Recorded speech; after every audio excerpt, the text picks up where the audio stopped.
Welcome, welcome, welcome. Hello, everybody. Well, it is um,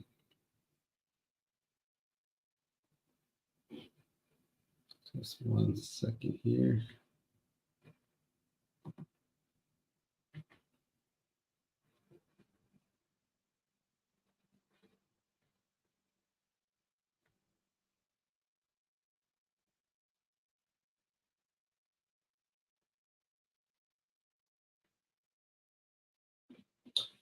Okay, so welcome to the Really Toko podcast. It's Monday evening, and just wanted to recap over the weekend. Um, the LDS Church, the Church of Jesus Christ of Latter-day Saints, they had the General Conference. I am a member of the church, and we got to see prophets and apostles. Um, they had conference, and they had a lot of people speaking on a lot of different subjects, and a lot of the subjects were how to draw closer to Jesus Christ. So if you didn't get to watch General Conference, right there, you can go to lds.org. You can, if you missed it, you can go back and watch it, and then tell me what you think about it. What did you learn? Did you get closer to Jesus Christ by listening to the messages?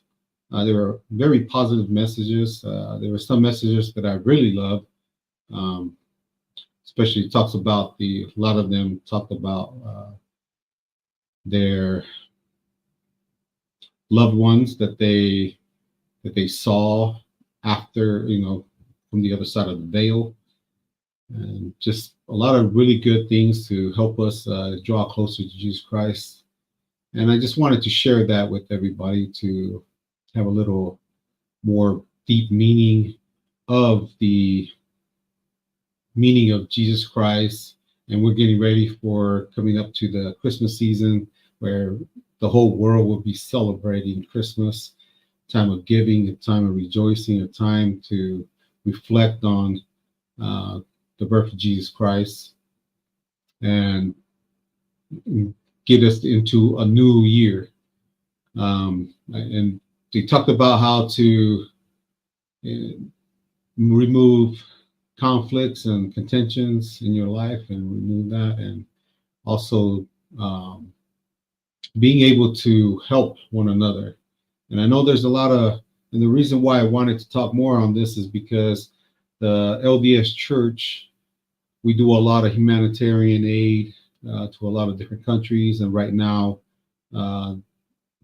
our thoughts and prayers are with all the families of people that were devastated by the floods in North Carolina. And if you are in the position to help as much as you can.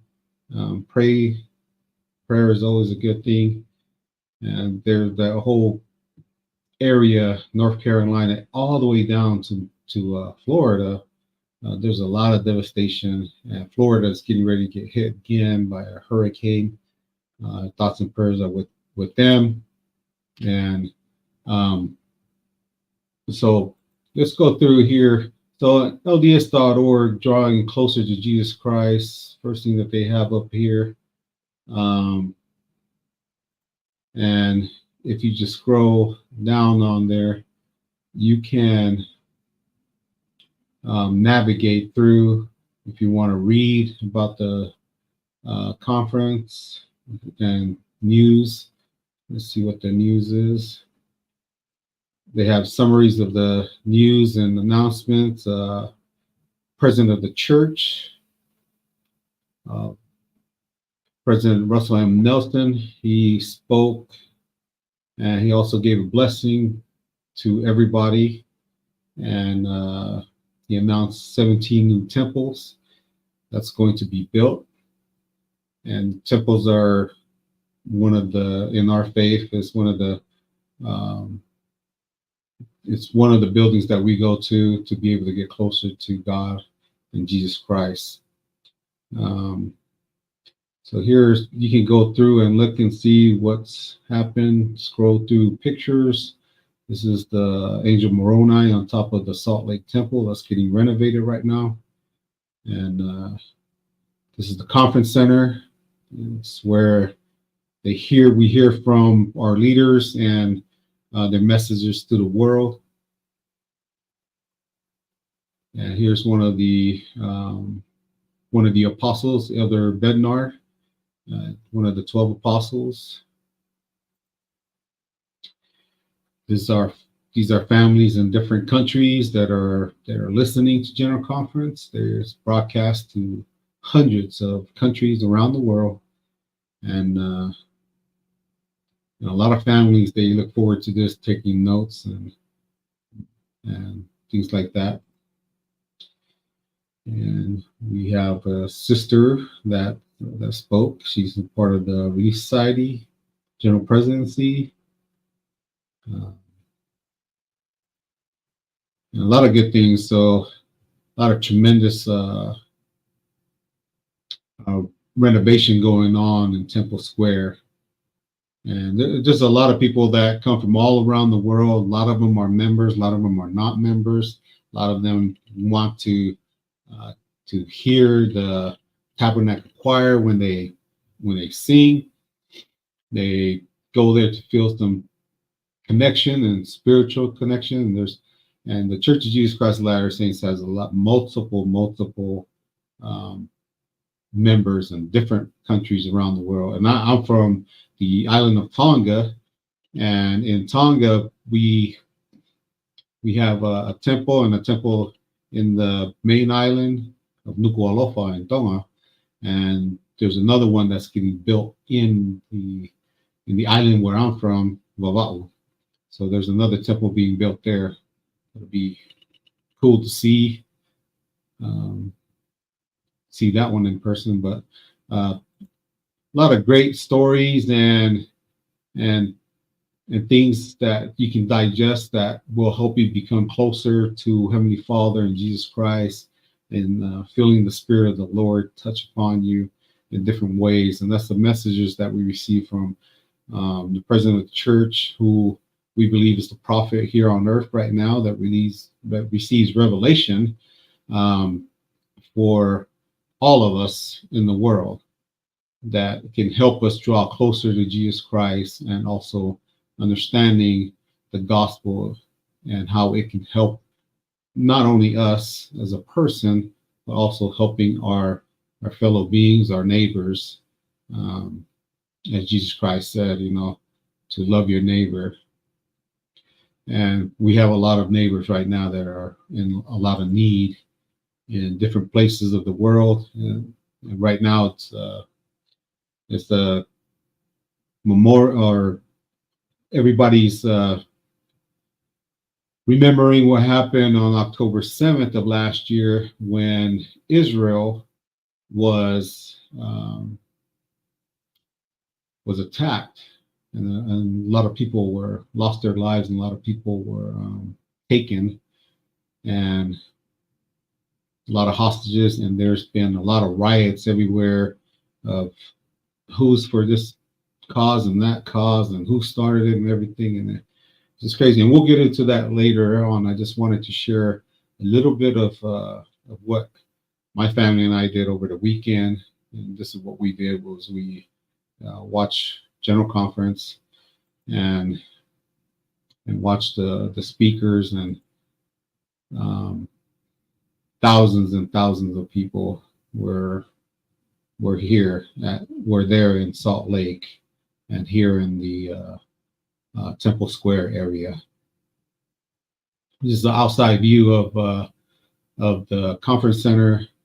And there's if you ever are in Salt Lake, you can go on tour, and they can there's tour guides. They can take you all the way up here. There's like an outdoor. It has trees and everything all up in there, up here above here in the conference center. Really good time to go is during Christmas, if you want to visit. if you can't make it to General Conference, Christmas is a good time to go there. They have everything lit up, and there's many things that you can do. There's snow, and it's in the beginning of December. And then if you want to go to the conference, this conference is twice a year, and you can go to the conference in April. It's really nice, also nice weather. So just some things that to know. I'm just sharing this with you guys on my faith, my beliefs, and another picture of one of the apostles, Elder Soares, and he spoke. And here, just a lot of people that attended. And this is being watched from Nigeria, and one of the members of the one of the leaders is from Nigeria that spoke over the weekend also. And this is just a picture of that. They have it there in a chapel in different parts of the world. And here's our primary kids that are Northern Utah primary kids that's sang in General Conference. More members watching from Ecuador. Here's a shot of the First Presidency and one of the quorum members of the 12 Apostles. And here's a shot of what that conference center looks like. It's pretty amazing. Okay, and another Elder Christofferson. Just go through some of these pictures for you guys. And if you have any questions at all about General Conference, about the church, and questions that you might have, feel free you can email me or send me a text, or just comment in the comments section. But if you have more questions about the church and want to know more, we have missionaries around the world that can assist you with that. And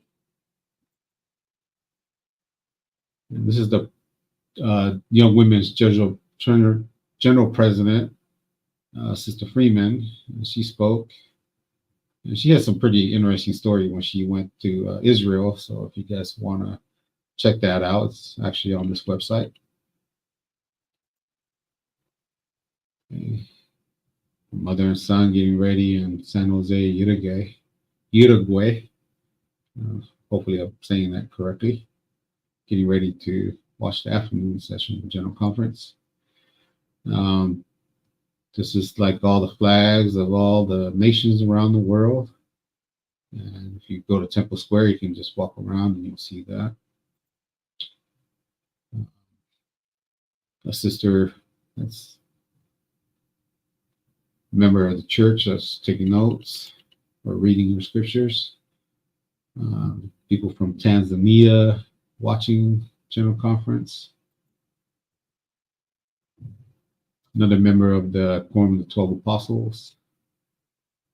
Another family here in Utah watching the conference.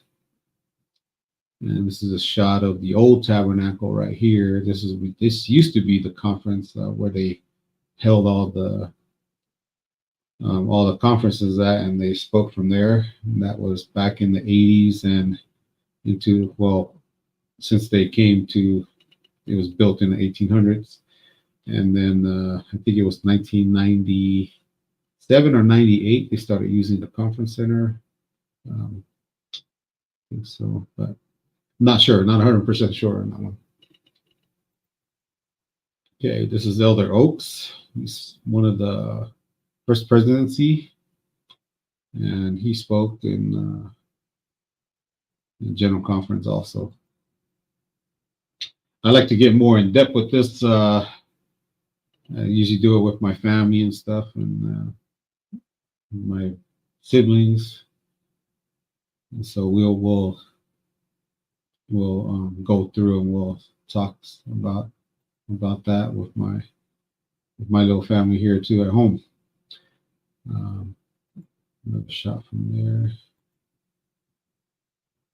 This is a family from Ecuador that was over there at the morning session general conference outside. And you can go and sit there and have picnics and everything and watch from there if you wanted to. Just more people in Temple Square.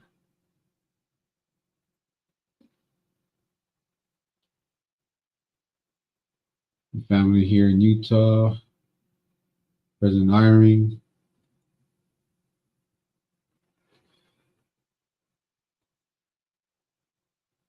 Elder Holland. So he's down here in St. George. He's from down here, and he spoke also.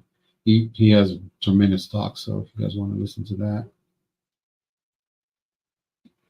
All right, more members of the church. And go back to that shot. In the shot, there's like a lot of different people, different nationalities that are members of the Church of Jesus Christ of Latter-day Saints. So,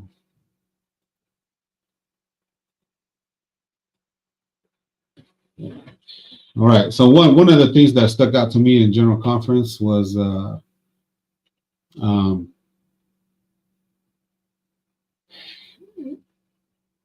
how to prepare yourself for the second coming, or to meet Jesus Christ and our Father in heaven. So a lot of things stuck out like that. One of the things that really stuck out to me is some of the members that spoke on during conference talked about their loved ones that have went over to the other side, that passed away, and they were able to come back and speak to them and give them some instruction and tell them how they were doing.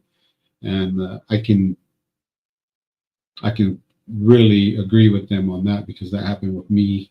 I was able to witness my father and what he's doing right now on the other side of the veil. But I love that. I love General Conference. It was cool. Everything was awesome about General Conference. All right.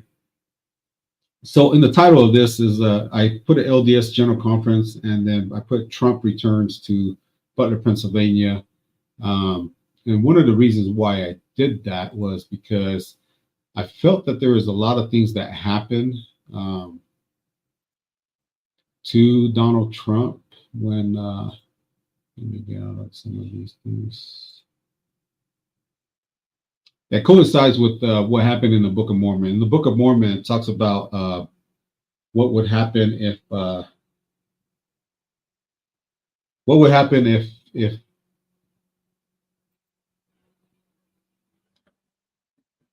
the people in this country will move away from God, move away from the things about the gospel of Jesus Christ that can really help shape a nation. And I believe that's something that has happened right now. It talks about in the Book of Mormon. A lot of you might not read this, might not hear about this, but the Book of Mormon actually speaks about what would happen if a government was wicked and they didn't do what was right. What would happen to them? And so what would happen is that if they fall into wickedness, that it would be taken away from them. And we are right there right now. And I'm not trying to preach to you guys and say, hey, this is what the Book of Mormon is. It's like, or scriptures. But what I'm trying to get at is that the scriptures all point to a time from history to our present time, and what would happen before the coming of Jesus Christ, of his coming back. And there's a lot of things that goes into that. And so you can read it from the Old Testament, the New Testament, and in the Book of Mormon, and even our latter-day prophets and seers and revelators right now. They even speak to it. They speak about what would happen if there is such a calamity that would happen. And one of the biggest things that I see that that's happening right now is that there's issues all around that will define a country. So one of the things that would really define a nation is how close they are to God. And that's the United States of America was founded on the principles of Christianity. They were founded on that, right? And throughout Scripture, it points to our time right now. Right now is our time to understand and come together and love one another. But in the same token, we cannot let our leaders lead us astray, lead us in a direction that's not going to help us keep this country a free and safe country. Now, I know that both sides, Democrat and Republican, right now, they're saying that they're the one that's better for freedom and democracy. All right, they're the ones that say that. But who is going to truly be the one? You have to ask your question. Who's the one that's going to defend Christian values? Who's the one that's going to bring the values that this country was founded on and help us keep this country free? Who is the one that's going to do that? You have to ask yourself that. One of the questions that the media has never asked both of these candidates. Well, Donald Trump, we know he's a Protestant, and he believes in God. And he believes that God saved his life when he was shot there in Butler, Pennsylvania. Okay, he believes that that God saved his life, not just once but twice. He almost got killed again in Florida not too long ago. There was a second attempt on his life, and so we know that that through scriptures, this time was going to happen. It was foreseen. All the prophets seen our time. They see what will happen, what will unfold, and I don't know if things are going to get better or worse. All I know is when Donald Trump was in there, things were better. When Kamala and Joe Biden got into office, things didn't get better. They did a lot of things to infringe on our freedom, on our freedoms. And I know it started with Donald Trump, and he said that it's up to the states to lock down and stuff like that. Here in Utah, we never locked down. We didn't have a lockdown. We didn't work for a couple of days, maybe a week. Some people worked right through it, but that was just because things weren't there. There was a lot of things to take care of at home, getting ready just in case that there was a shortage on this and that, and so we were doing those kind of things. So we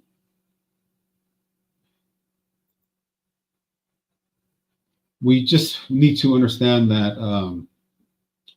our freedoms are what we really need in this country right now.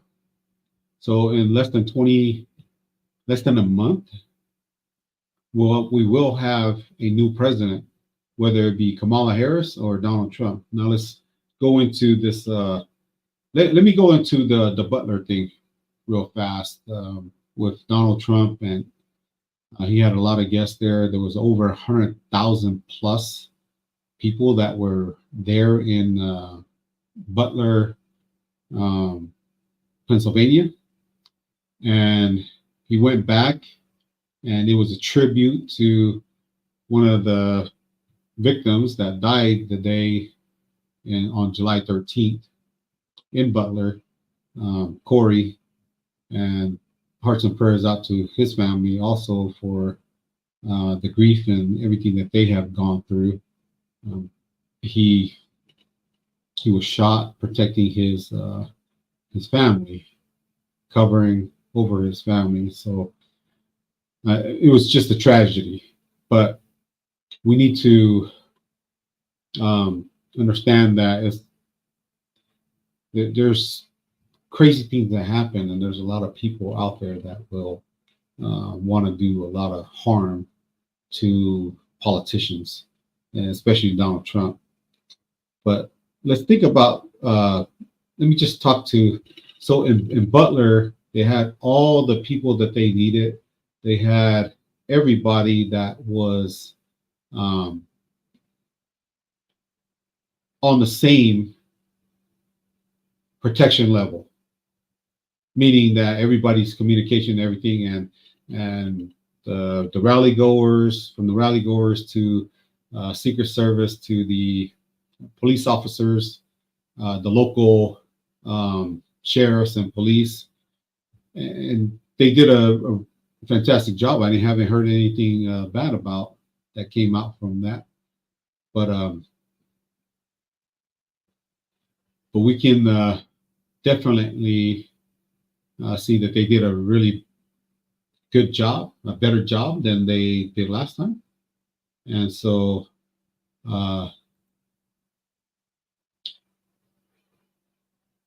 Trump was safe. Now, there's a certain person that came on stage with him.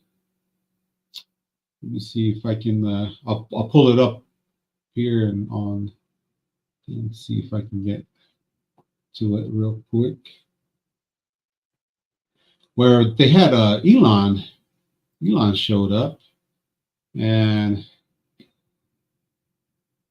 he was there to help Donald Trump, called himself Dark MAGA. And let's see if I can get, I'm going to get some of these, let me go here. But it's quite interesting that I haven't heard the media exactly ask Kamala Harris if she's a Christian or what religion she belongs to, and her beliefs and everything like that. So I haven't heard the media ask her that, but so I'm gonna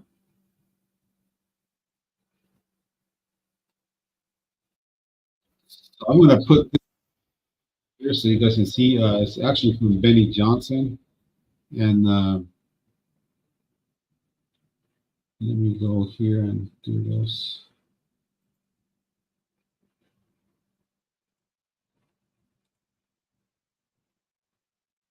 So he goes behind the scenes and everything, and he shows. Benny has a really good. He has a really good channel. He goes.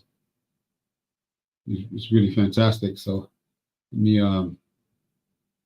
just play some clips from him and.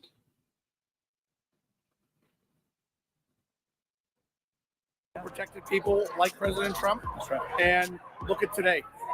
You I don't know why you can speak in here. I'll be honest with you. Airtight. Look at that crowd. We're chanting Corey. Thank you. We love you. Thank you. Corey's family right there. Okay. We're gonna build him a big statue, right? Yeah. Okay. That'd be so cool. Yo, what's up, guys? It's your boy Benny here, backstage Butler rally in.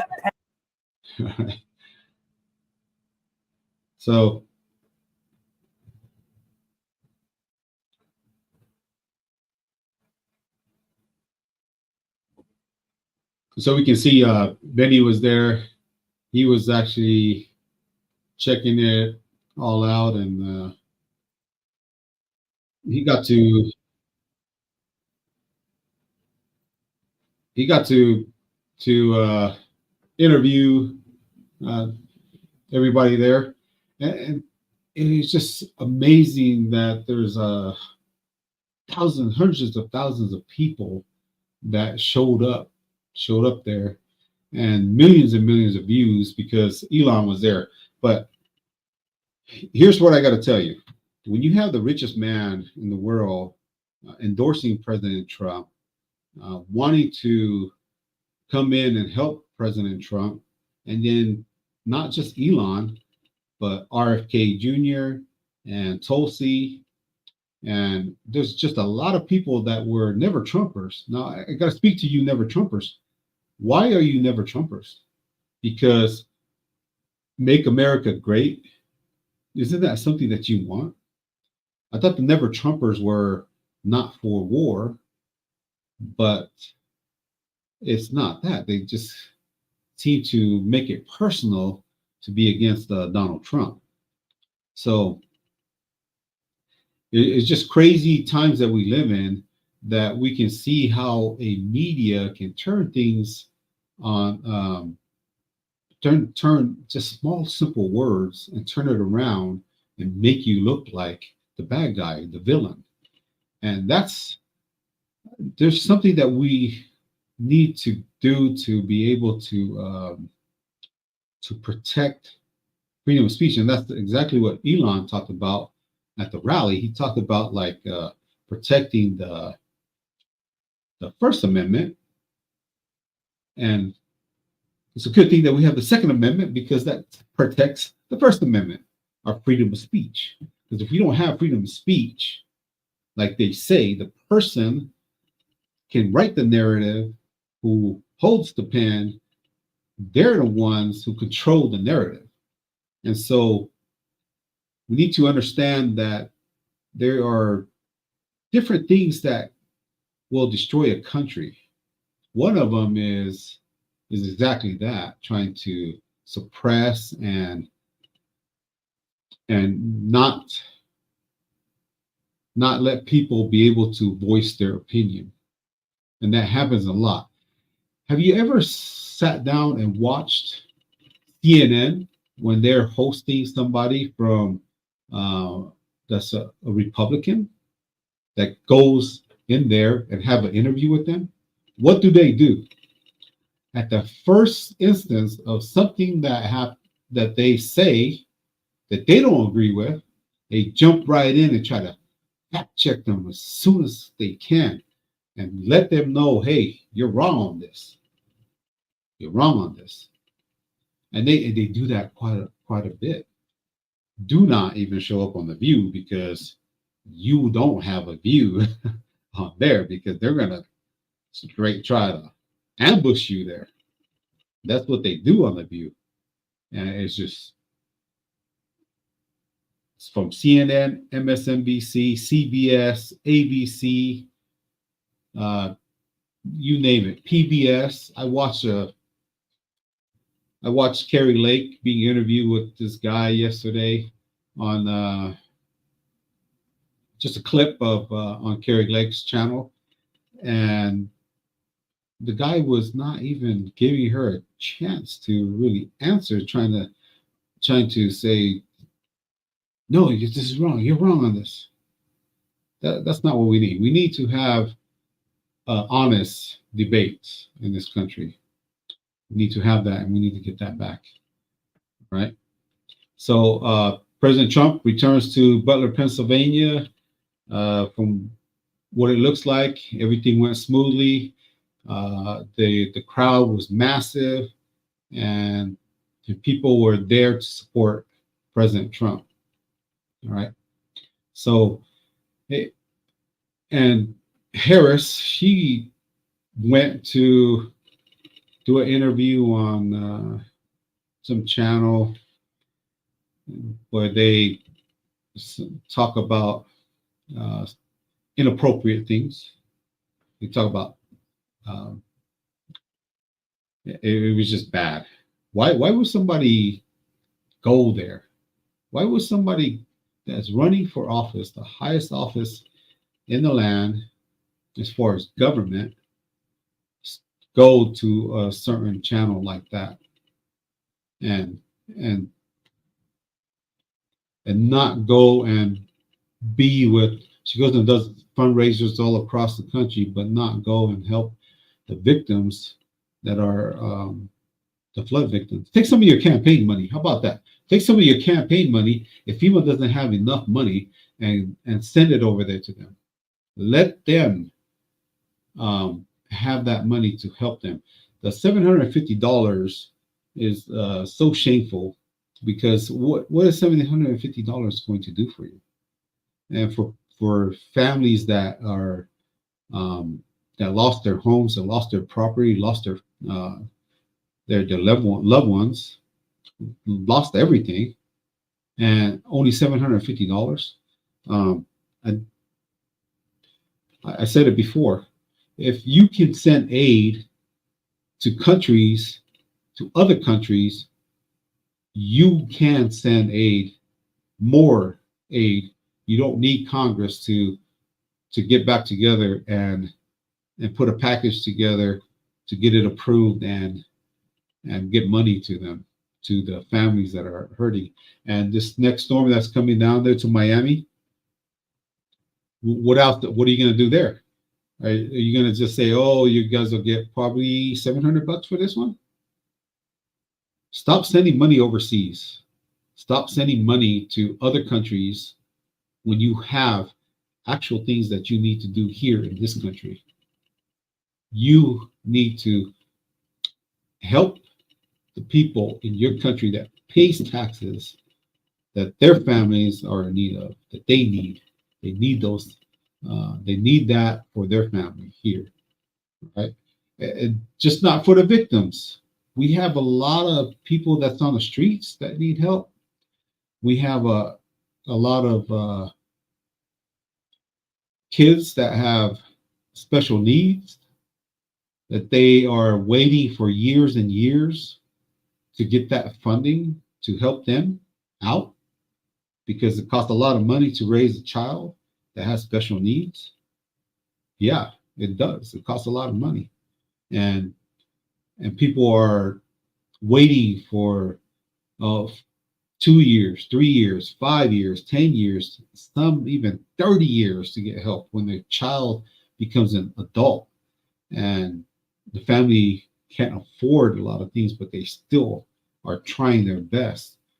And all this money, all this spending that the federal government is sending overseas, and not just overseas, they're giving it to people that came here illegally to this country, legally, and that's shameful. Shameful that they would do that. Now, we would be in the right track if President Trump gets voted in. We would be. We would be in the worst place if Kamala Harris gets into office, because the last 3.5 years is an indication of what type of administration that she would run. They're not even ashamed when Pete Buttigieg, or however say his last name, tells people that, "Oh, you guys can't go in there and help these survivors," because he's sitting comfortably where he's at. His family is fine where he's at. And then President Biden, he speaks and he doesn't even know what the heck he's talking about. When asked about the people that were affected by the storm, he goes, "What storm? What the heck is that?" So there just needs to be somebody that can step up and do something better for the American people. And I think that Donald Trump showed something when he's not even in office right now, but at least he got down there right away. He started fundraising. He was on the ground helping to get things going for them. And he calls Elon to help them get communication by using Starlink. So there's a contrast right there. There's a lot of people that was affected by the storm, all different kind of people. And if they call this man racist for helping people that are of color, then what what do you do? You can't do anything else. That's the media. They're the ones telling you that. They're the ones out there publishing and talking like that. This man that only helped a lot of people. Not only did he employ a lot of people, but he helped a lot of people, and not just whites, not just blacks. He helped a lot of Hispanics. He helped everybody that he employed. He's helped somebody somewhere down in his life, and he's done that.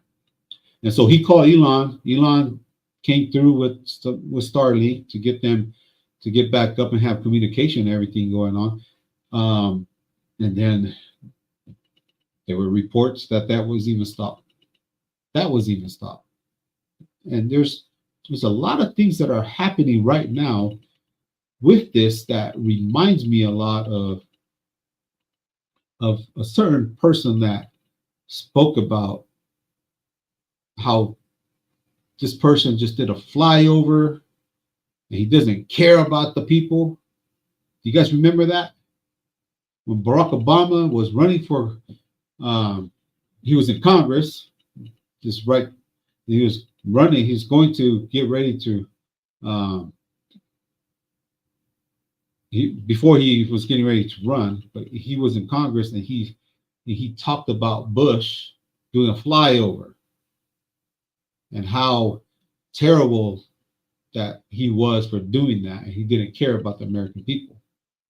Well, Donald Trump was on the ground helping the people there in North Carolina, while Kamala Harris was in San Francisco doing more fundraising for her campaign.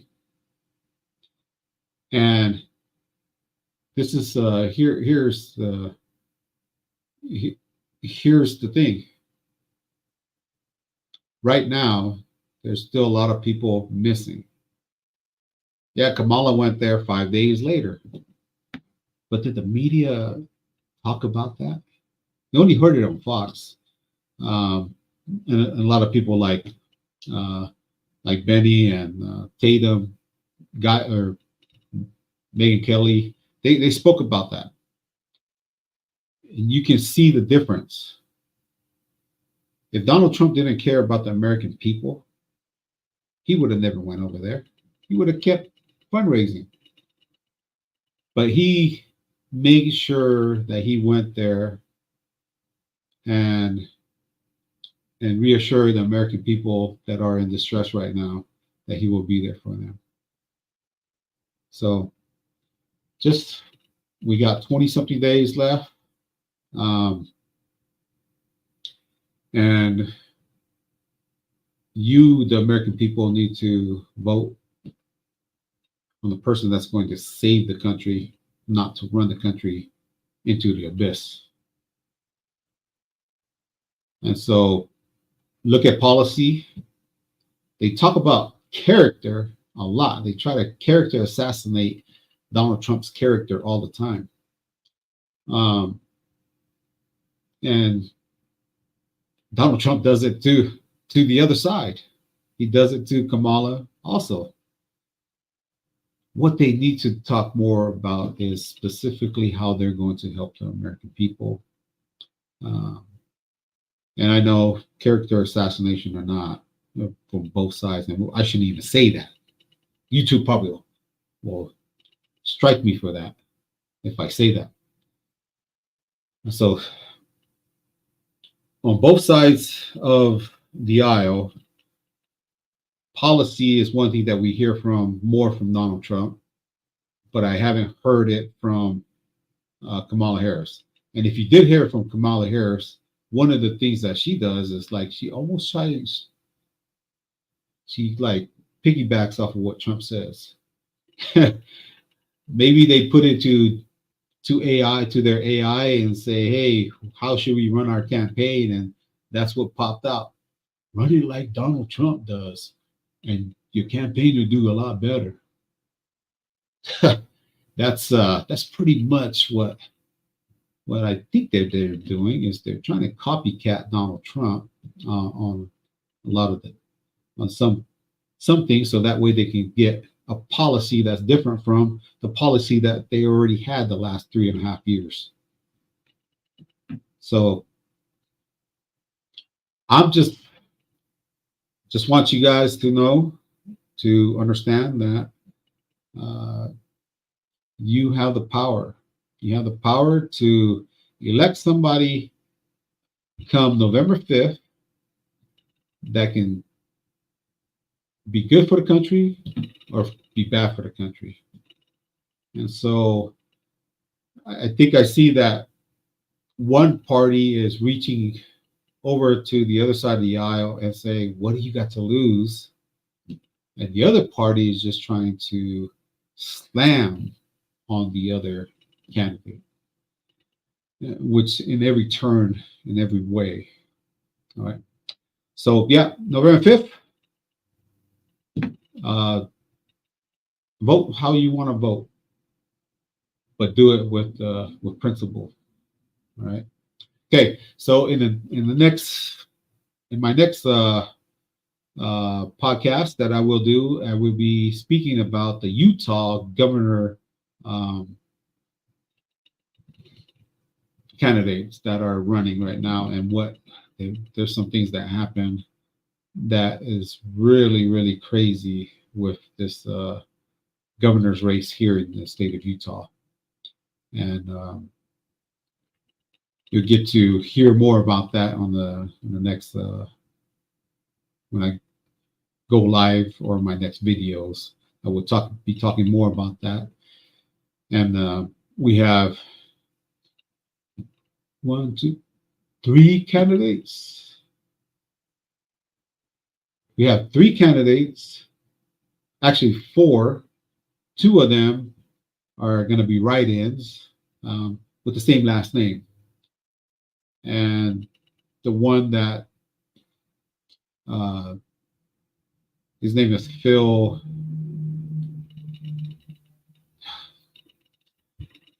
His name is Phil that's running, but he has also, there's another person, they have the same last name.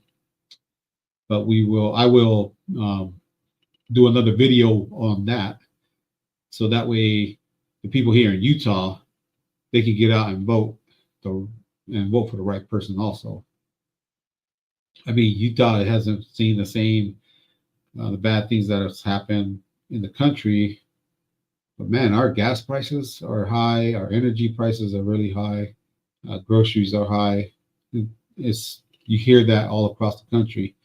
And if Kamala Harris, Vice President Harris, and Joe Biden, the sitting president right now, if they did a really good job, I don't think Trump would have ran, but they're doing a horrible job. And some states are in really, really bad shape because they don't have the infrastructure money-wise, and they don't have that purse inside in their state to keep them afloat. And so a lot of things are happening when they close down the Keystone Pipeline, and that'll be for another video, that has hurt the country. And there's a lot of things that are pretty weird happening in all these races in all these different states, and we gotta watch out for those things, so that way the same thing that happened in 2020 won't happen here in 2024. All right. So the next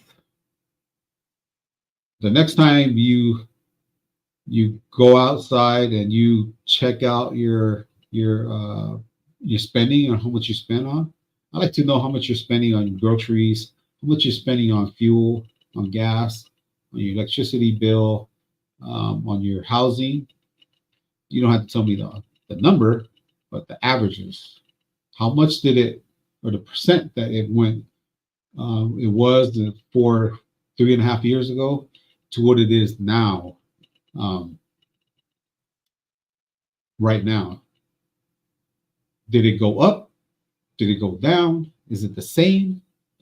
Or do you feel the same? Do you feel happy of what's happening in the country right now, money wise?